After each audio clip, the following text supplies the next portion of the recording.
Welcome back to MPK Vlogs. இன்றைக்கி நம்ம மீந்து போன சப்பாத்தியில் பிச்சு போட்ட சப்பாத்தி எப்படி செய்யலான்னு பார்க்கலாம் வாங்க. இந்த டிஷ்க்கு நம்ம 2 தக்காளி 4 வெங்காயத்தை கட் பண்ணி வச்சுருக்கோம். ஒரு கடாயில் எண்ணெய் விட்டு எண்ணெய் காஞ்ச வாட்டி கடுகு உளுத்தம்பருப்பு சேர்த்துக்கலாம். கடுகு பொரிஞ்ச உடனே கட் பண்ணி வச்சுருக்கிற வெங்காயத்தை சேர்த்துக்கோங்க.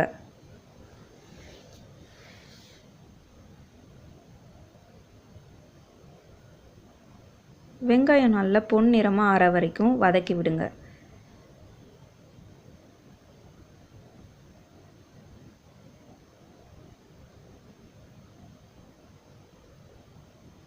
வெங்காயம் வதங்கின வாட்டி ஒரே ஒரு பச்சை மிளகாய் கட் பண்ணி சேர்த்துக்கோங்க.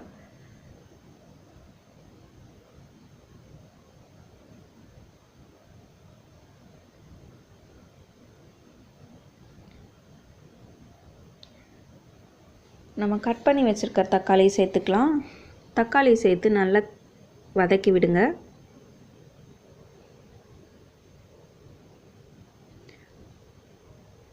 தக்காளி கொஞ்சம் வெந்தோடனே தேவையான அளவு தண்ணி விட்டு கலந்து விட்டுக்கலாம்.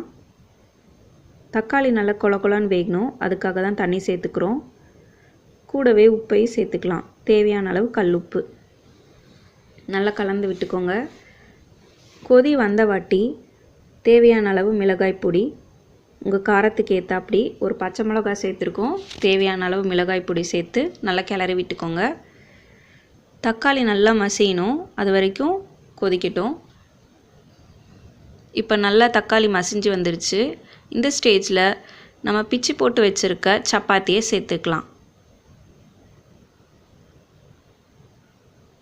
சப்பாத்தியை சேர்த்து நல்லா கிளறி விடுங்க. சப்பாத்தி சீக்கிரமாக தண்ணியை அப்சர்வ் பண்ணிடும், அதனால் கொஞ்சம் கொஞ்சமாக வேணும்னா தண்ணி சேர்த்து கிளறி விட்டுட்டே இருங்க. சப்பாத்தி நல்லா அந்த மசாலாவில் பிளெண்ட் ஆகணும், நல்லா கலந்து விடுங்க.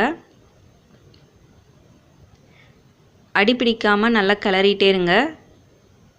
கொஞ்சம் நல்லா சாஃப்ட் ஆகணும் சப்பாத்தியை, அந்த மாதிரி நல்லா தண்ணி தெளித்து கலந்து விட்டுக்கிட்டே இருங்க. கொஞ்சமாக மல்லித்தலை தூவி இறக்கிக்கலாம்.